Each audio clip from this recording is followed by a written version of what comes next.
Hello दोस्तों, तो कैसे हैं आप लोग। आइए सीखते हैं कि एजीपी फार्मूले का कैसे डेरिवेशन करेंगे। एजीपी क्या होता है? अरिथमेटिक ज्योमेट्रिक प्रोग्रेशन होता है। जैसे यहाँ पर देखिए लिखा गया है अरिथमेटिको ज्योमेट्रिक प्रोग्रेशन एजीपी, मतलब जिसमें एपी और जीपी एक साथ मिलकर आए, ठीक है, उसको हम एजीपी बोलते हैं। जैसे यहाँ पर देखिए, मान लीजिए हमें कोई सीरीज़ दी गई है A1 A2 A3, अगर ये एपी में है एंड साथ ही B1 B2 B3 ये क्या है, जीपी में है। तो अगर हम A1 B1 कामा A2 B2 कामा A3 B3 साथ साथ AN BN निकाल रहे हैं, तो ये हमारा किस में हो जाएगा, AGP में हो जाएगा, ठीक है। तो आपको कभी कभार ऐसे सीरीज मिलेंगे जिसमें एपी और जीपी एक साथ मिक्स रहेंगे। उस समय हम कैसे इन सीरीज़ को जो है फाइंड आउट करते हैं, कैसे सॉल्व करते हैं, आज उसके बारे में हम लोग सीखेंगे। तो जैसे मान लो इस अगर एजीपी का हमें nth टर्म निकालना हुआ ना, तो हम क्या करते हैं कि इस एपी का nth टर्म और जीपी का nth टर्म दोनों निकाल के ना आपस में मल्टीप्लाई कर देते हैं, तो हमारा एजीपी का nth टर्म आ जाता है। आइए इसका सम वाले फार्मूले को फाइंड करते हैं, कैसे इसका हम सम निकालेंगे।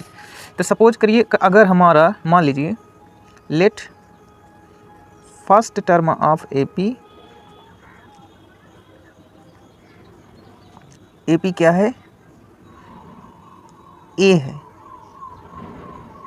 ठीक। एंड साथ ही साथ मान लेते हैं कि जीपी का क्या होगा, 1 मान लेते हैं। हाँ, साथ ही साथ इसमें हम कॉमन डिफरेंस जो है एपी का मान लेते हैं डी है, और जीपी का क्या मान लेते हैं, कॉमन रेशियो। जीपी में कॉमन रेशियो चलेगा, एपी में डिफरेंस चलता है, तो इसका जीपी को मान लेते हैं आर है, ठीक।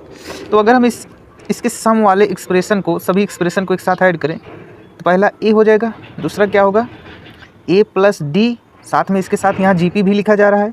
जीपी मतलब यहाँ पे 1 होगा मल्टीप्लाई करके, यहाँ पर आर आ जाएगा। यहाँ पर ए प्लस 2d मतलब थर्ड टर्म लिखें तो यहाँ पर क्या हो जाएगा, आर का स्क्वायर हो जाएगा, ठीक। वैसे ही ए प्लस 3d अगर यहाँ पे लिख रहे हैं तो यहाँ पर आर का क्यूब हो जाएगा, ठीक है। साथ साथ ऐसे चलते जाएंगे।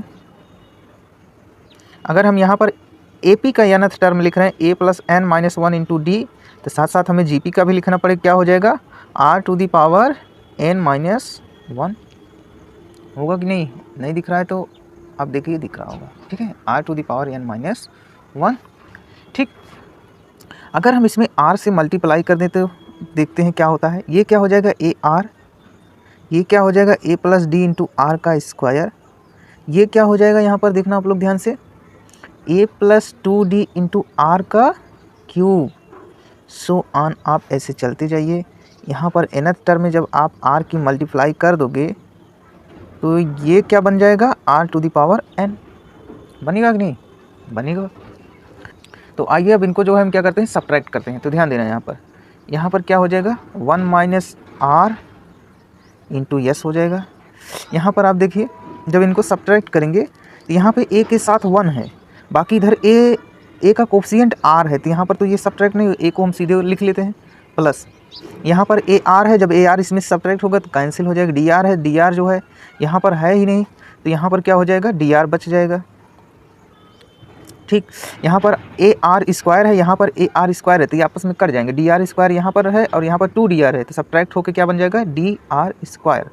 ऐसे ही D R cube. So on ये ऐसे चलता जाएगा। यहाँ पर जब आप सब्ट्रैक्ट करेंगे जो है तो यहाँ इसके पहले कोई एक टर्म होगा आर टू दी पावर, यहाँ पर हम मान लेते हैं क्या होगा A plus N minus 1 into D into R power N minus 1 होगा, कोई ऐसा टर्म होगा।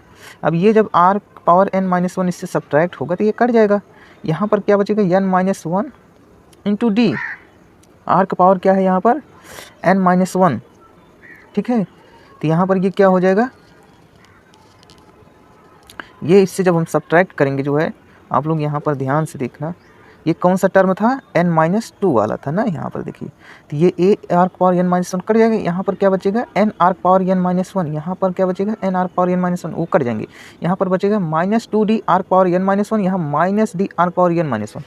इसमें से जब ये वाला वैल्यू सब्ट्रैक्ट आप लोग करोगे ना तो रिजल्ट क्या आने वाला है, ये हो जाएगा प्लस, यहाँ पर आ जाएगा क्या D R power n minus 1 plus ये लास्ट वाला टर्म आपका बच जाएगा, ठीक, आर पावर n हो जाएगा। अब आप यहाँ पर देखिए ये क्या हो गया 1 माइनस आर यस ए, ये क्या हो गया, अगर हम डी आर को एक साथ बाहर ले लें तो अंदर बचेगा 1 प्लस आर प्लस आर की आर स्क्वायर, ऐसे ऐसे जाते जाते यहाँ पर क्या बचेगा आर का पावर n माइनस 2 बचेगा। तो मतलब यहाँ आर का पावर 0 से स्टार्ट हो रहा है और यहाँ पे r का पावर n-2 तक जा रहा है, तो टोटल कितने टर्म हो गए, n-1 टर्म हो गए। और ये है क्या, GP है, तो यहाँ पर हम क्या लिख सकते हैं, 1 - r का पावर n-1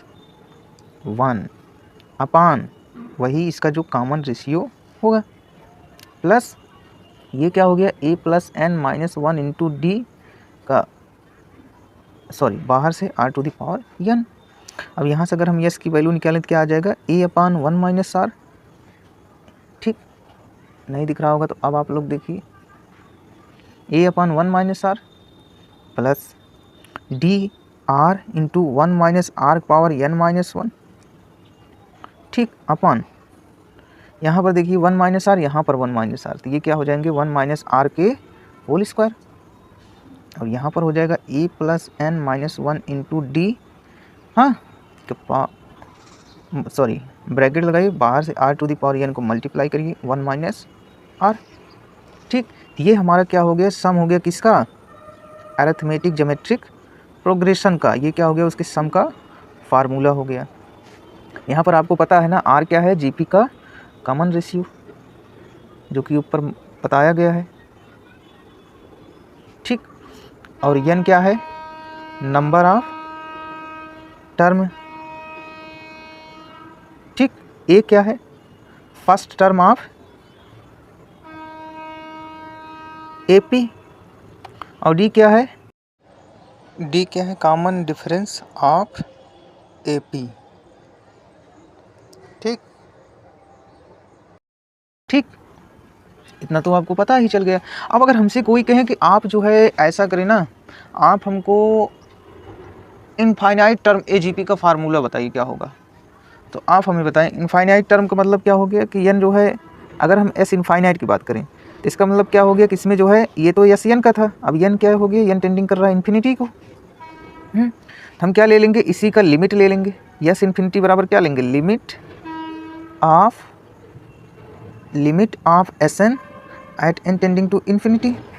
ठीक, अब यहाँ पर आप लोग देखना ध्यान से, अगर हमारा n, ध्यान से देखना, यहाँ पर अगर हमारा r ग्रेटर देन 1 हुआ, ठीक है, ग्रेटर देन 1 हुआ, तब तो ये वैल्यू जैसे ही आप यहाँ पर डालोगे तो ये क्या हो जाएगा, पूरा इन्फिनिटी हो जाएगा, ये इन्फिनिटी हो जाएगा।